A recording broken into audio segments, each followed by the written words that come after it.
Thank you, and good evening. Great to see so many are still here after such a long day of so many interesting inspirations. Before I start, quick question also from my side.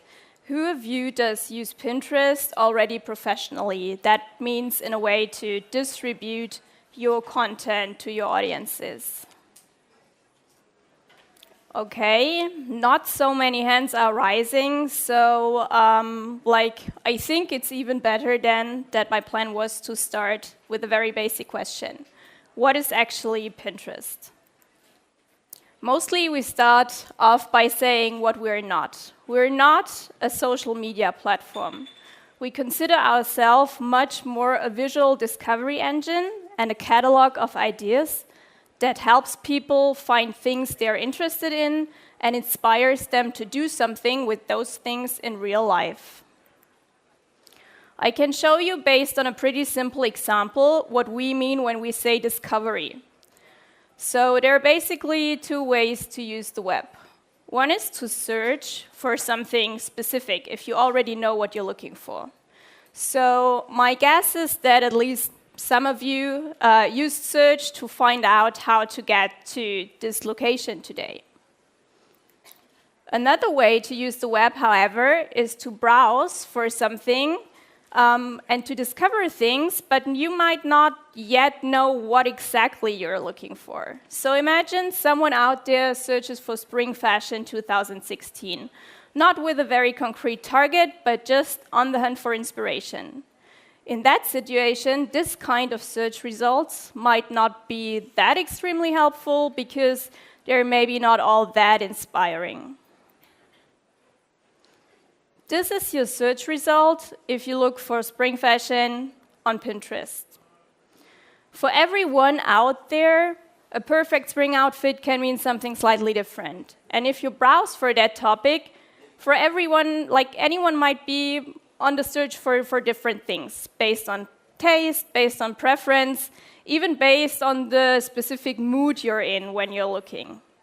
So Pinterest wants to help every person out there to find an individually relevant answer to a pretty general question. That's why we say discovery is not the same as search. Discovery starts off with a pretty general feeling, like my wardrobe needs a change. Maybe you start browsing around and you say, hey, I really need new shoes, and they should be wearable and for every day. And then at a certain point, you might find something, see something, and come to a point where you say, okay, it should really be those specific polka dot sneakers or whatever. And if you're at that point, if your decision is clear, you can either stay on Pinterest, maybe even purchase from there. You could go shop offline, online, go to price comparison engines, whatever. But the whole funnel, coming from pretty general to specific and helping you find things you probably or maybe didn't even know you were looking for in the first place, this is what Pinterest wants to help people with. Our mission is discover, save, and do. We want to make it easy for people to discover pins and feed. That could be search feeds, that could be their home feed, or it could be boards and profiles of pinners, brands, or influencers. Then, if they come across something they like, they're likely to save that pin on a collection that we call boards. And eventually, we want them to click through and do something with that pin. Whether it's as simple as clicking through and coming to a magazine where they can learn more about the product, or coming through an e-commerce shop where they can maybe even buy it. That also means that Pinterest connects users much more with brands rather than with friends. 2/3 of the content you will see on Pinterest links back to professional destinations. And professional can mean magazines, blogs, brands, websites, e-commerce shops. That was, if we include blogs, then that would even be 95% of all content linking back somewhere in the web. Only in 5% of all cases, someone took a picture and uploaded it. That also means we say there's hardly any other platform out there where branded content is not only perceived as not intrusive, but on the contrary, as helpful. Pinners need also branded content to make their ideas a reality. And this is how it technically works. So you're in Pinterest, you come across something you like, you save it on your pin board. In that moment, all of your followers will see that specific pin in their feeds, in their home feed. Someone will eventually click through, land on the magazine, in the shop, on the blog, and ideally, they will find the pin it button there. So if they see something on the site they just landed on that they're interested in, they can use the pin it button to save content from that site back on Pinterest. And in this case, some kind of self-servicing circle is created. Just one slide with a few numbers. So we have 100 million monthly active users today. And monthly active means those are the people who either clicked or repinned during the last 28 days. If we would consider like all registered accounts and the people who come to the site and just browse, those numbers would even be way higher. Almost half of our audience is outside of the United States today. And 80%, like Ole mentioned before, of our usage happens on mobile. We have 50 billion pins curated by people onto 1 billion boards. So imagine that. That's really an impressive number. Almost 90% of pinners say they have purchased something because they saw it on Pinterest. So this is just one small number of a few we know that shows that Pinterest can really drive sales.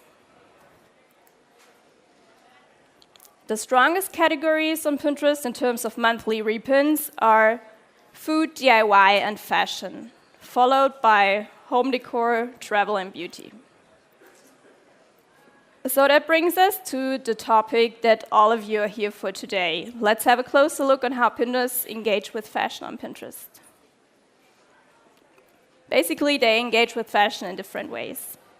Some look for pieces they think they really want to buy and have for their closet. Others search for tips and trend and advice, or just to find inspiration on what to wear and discover their personal style because they might not be as secure about it yet, or just seek for new inspiration. And then, of course, there is like the eye candy photography, the glamorous runway shoots with pictures, or like with clothes you might not necessarily shop, but that can still be inspiring for you. If we look at how that could look like, you could, for example, search for sneakers and for related terms and browse through the pin feed that shows up. You could go to a profile of your favorite fashion influencer or your favorite fashion brands and go to the boards there. You can even search for a specific word or topic, like in that case, a specific color. And in many, many cases, you will see that no matter how specific the term is you look for, there have been already hundreds and hundreds of people who curated boards just for that very specific topic. And all of those streams, and there are many more on Pinterest, are opportunities for brands, for publishers, for content owners to get in touch with their audience and to play a role in. So for those of you here who have digital content in whatsoever way, what should you do? Let's look at it briefly in a nutshell.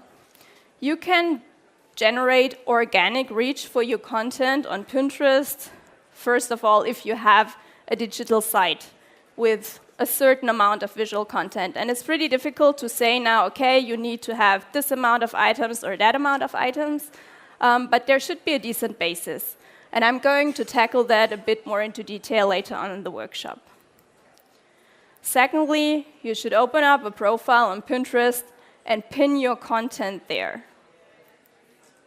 At least as important, however, is that you implement the pin it button on your digital assets, cross devices, for desktop, for mobile, in your app, if you have one. The more pins you have on Pinterest, the more touch points there, the more they spread. Of course, the more impressions, branded impressions you can generate for your content. And eventually, the better your traffic and people clicking back to your site can evolve. If you have done all that, we encourage you to tell your audiences about the fact that you are there. Advertise your profile, grow your follower base, and make it likely that people start spreading your content. It will eventually pay off for you. So that's how your results could ideally look like, and that's the KPIs, the top-level KPIs we monitor.